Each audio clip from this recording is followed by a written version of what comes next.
Hi, my name is Craig Quintero, and I'm the Artistic Director of Riverbed Theater based here in Taiwan.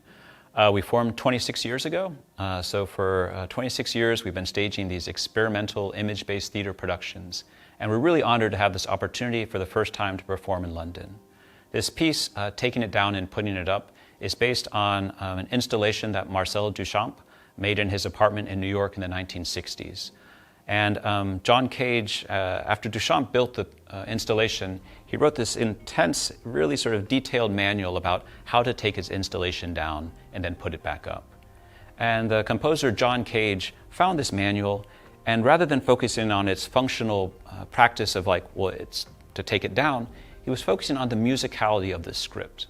That if you think about each of these actions, when you unscrew something or you lift it or you move it, it's almost like a musical score, a performance script.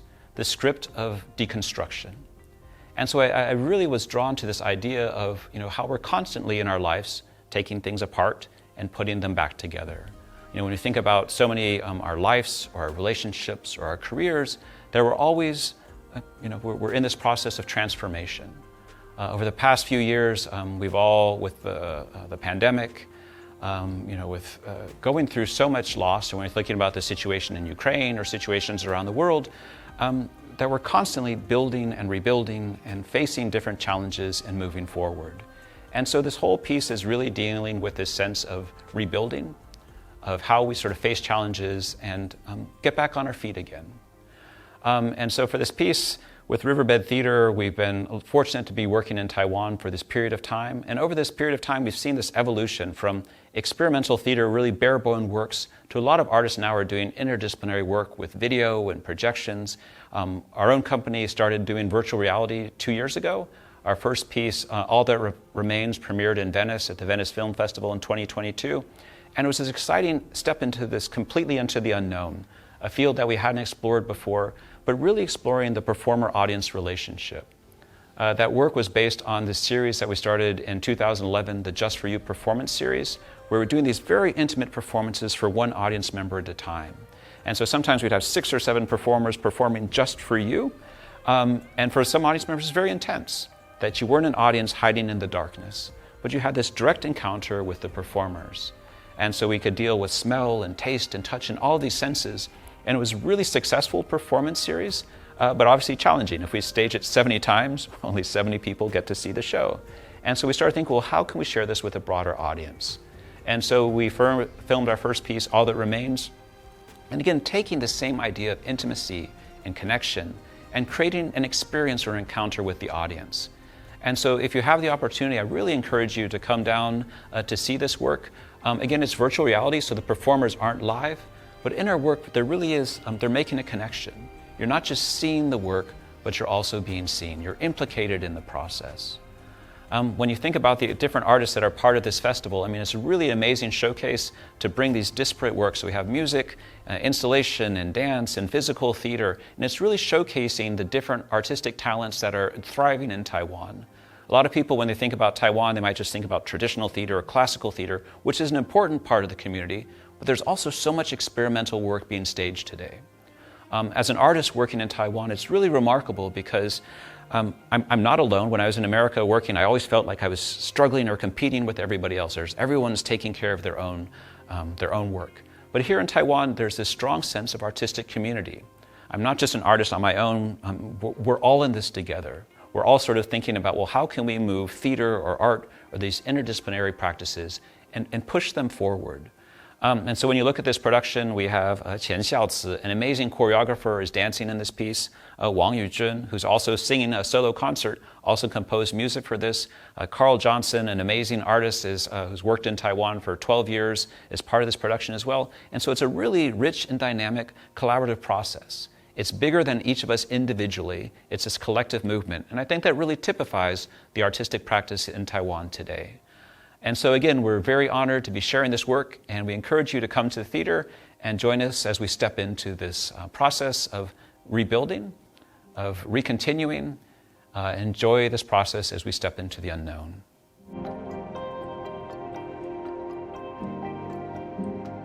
So as I mentioned, Riverbed Theater, we founded our company 26 years ago in Taipei. And so we started off in small studio spaces. Our first rehearsals were in my brother's apartment, which was about 10 feet by 10 feet wide in the living room. And going from that space to last year, or 2 years ago, we had our first performance at the Taiwan National Theater, a 1,500-seat theater. So we've gone from really small, intimate performances to large-scale productions. This work is our first time that we're really sort of focusing almost on a choreographic or a dance score or physical theater. But it's really this idea of not relying on language or text or narrative, but creating this series of images. It's like a living sculpture or a moving painting.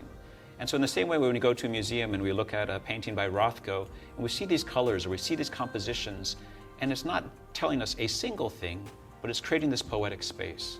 And in our work, we're again trying to create this moment for the audience to step out of their everyday, to step out of work and life and relationships and the hassles of living, and to have this poetic moment of meditation.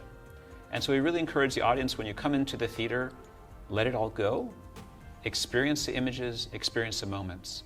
In the same way when we look up at a blue sky and we go, it's beautiful, it doesn't have a meaning, it's just the color, but somehow it inspires our memories or these past experiences. And so we encourage the audience to let go, enjoy, relax, and enjoy the encounter.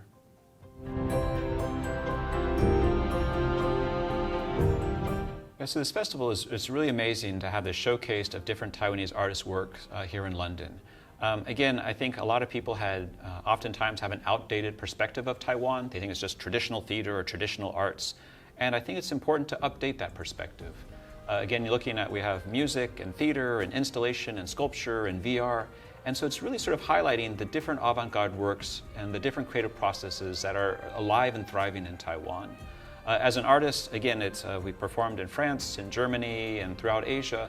And again, to have this opportunity to come to London and engage with the artistic community here, it's an honor and it's a pleasure to share our work.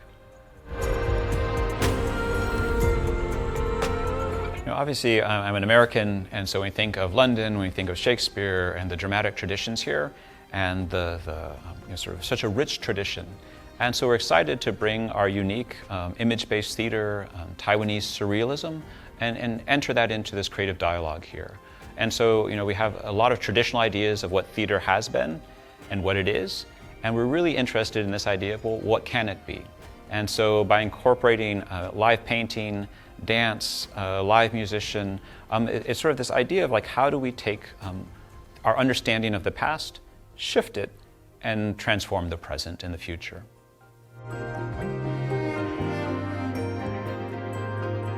So Taiwanese cultural scene is really dynamic. There's so many different artists working in different mediums. When we started 26 years ago, it was Taiwan Xiaojuchang, the little theater.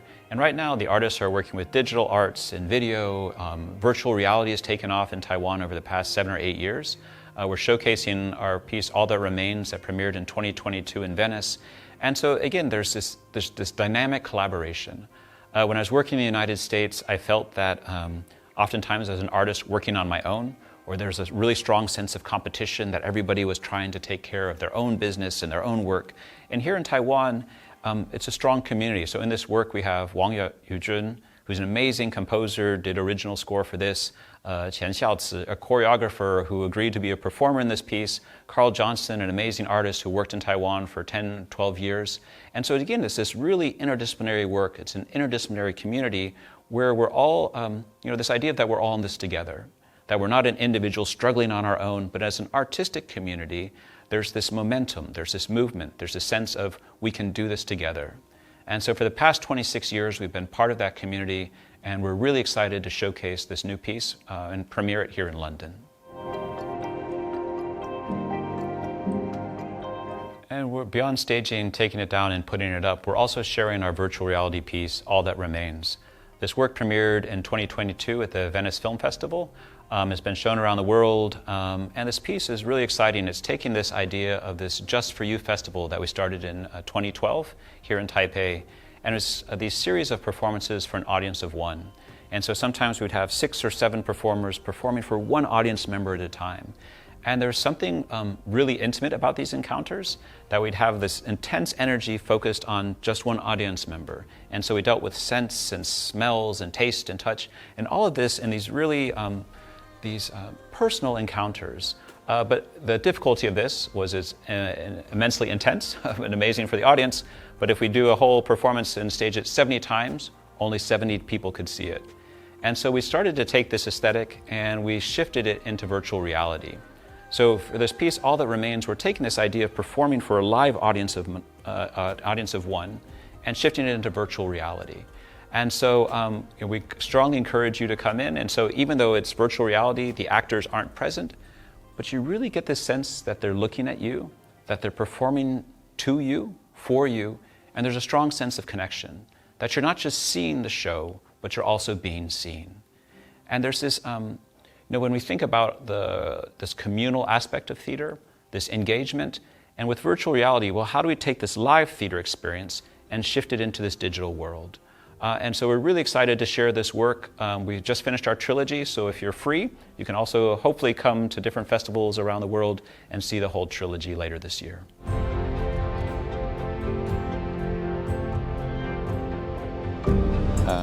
It's been an amazing opportunity to have our first work here in London at the Cornet Theatre, Riverbed. We, for 26 years, have been doing experimental work, and to finally be able to share it with the London audience has been fantastic. Arriving and sort of getting used to the space and figuring stuff out, it was an adventure on the first day, but the team here was really fantastic and very supportive.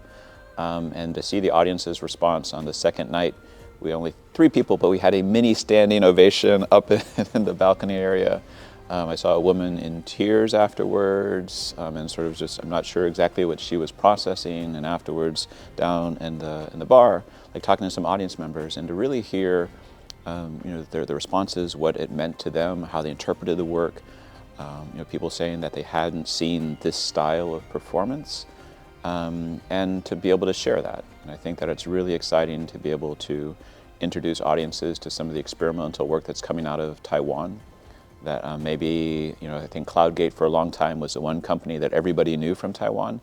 And this festival has really highlighted all of, these variety of voices that are emerging, whether it's combining technology or more physical theater. But it's a really rich cultural environment there. I think this festival has been able to showcase that.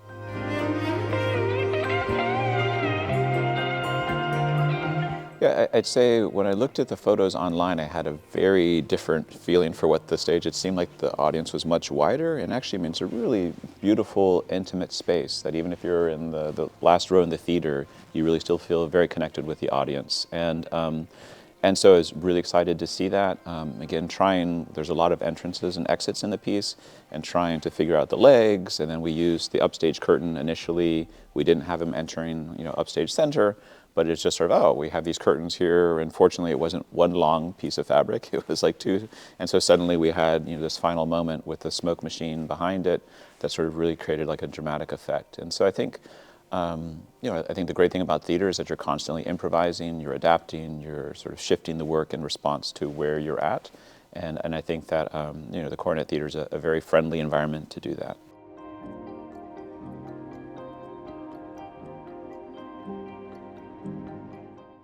Yes, I think bus number 94 is fantastic. We've taken it back and forth between the theater and the hotel. So I'd say during the run up to the festival and then the performances, we had a very limited view of London. Yesterday I actually went around and went to White Cube and White House Gallery and Barbican. And so it's the first time again to explore sort of the arts community here. Really amazing, sort of to get lost in the city. I mean, you're sometimes, you're used to a city, you're sort of paying attention to what's here, and then you look up and you're like, oh my God, this is a beautiful architecture. We went, to London Bridge, and there's that you're really sort of stepping back in time, but then also, sort of the contemporary architecture that's sort of really thoughtfully integrated into the community, into the city. So I'm looking forward. I have 2 days left to go explore. So if we can do this interview in a couple days, I can have a lot more things to tell you. But I'd say, as I mentioned, I think it's really a nice thing about this space as well is having the bar downstairs. And so after the performance, people congregate. And so often at the theater, you perform and then people leave and then, okay, we saw the show and everyone goes on their own separate ways. But having that space there really becomes like a meeting ground, a place for conversation. When you think about bread and puppet theater in the United States, and after each performance, they have, the bread, and then they come together because it's community. And I think that space and being able, I was actually listening to some people and I heard them talking about the show, and I sort of leaning over like, so what are you? And so then eventually, okay, I'm just going to talk to them. And it led to probably about a 45-minute conversation and asking a lot of questions, and the audience member's interpretation, is that what I meant? And really sort of being able to have that direct contact with an audience is rewarding. And sometimes you finish a show and everyone leaves and you're like, okay, I guess we're done. And that space really becomes an atmosphere of community, a coming together.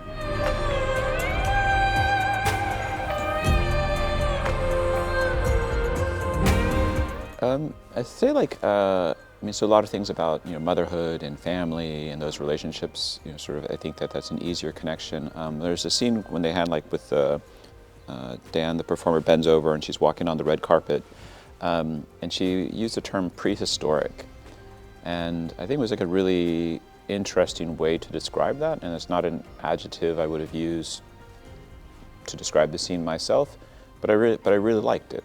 That somehow there's de-evolution or sort of returning or moving to pre-human times, and then thinking about our own evolution and de-evolution, our own progress and retrogress. I mean, I think that there's this that word prehistoric sort of was powerful. That was fantastic. I mean, working in the workshop, again, it's one of those things where you come in and you're like, I have no idea who will show up and what their level of experience. And I'd say there's some folks who are, professional dancers and a lot of students, a fairly diverse group. And it was really remarkable just to see how everyone very quickly sort of formed a community and created and played together. It was exciting to see afterwards. A lot of folks had really positive response and I can use this exercise, and to see them just sort of in the moment to really also adapt to this space. How do we? It's a beautiful place to work and to create, and suddenly to find the different possibilities which are sort of embedded in this site. So yeah, I would. Love to continue it. We sort of exchange Facebook and email with some folks, and so I'm looking forward to keeping up with their work. But I think, having the audience, and then if some of them had seen the show, some of them were going to see it that night, and to be able for people in the artistic community to sort of get a better sense of how the pieces come into existence. And so oftentimes you see a show, you like it or you don't like it, and then you leave. But it's sort of to really introduce part of how we got there, how we arrived at that work. And so, obviously each piece is more complicated than these different games and exercises we're playing, but it's part of, this idea of it doesn't need to be rational. There doesn't need to be a linear narrative, that we're really engaged with objects and with space. And so I think that it was sort of helping unpack how we arrived at the work. And so I think seeing it is one thing, but I think this process of having this workshop really sort of helps people have a deeper dive into how we arrived at it.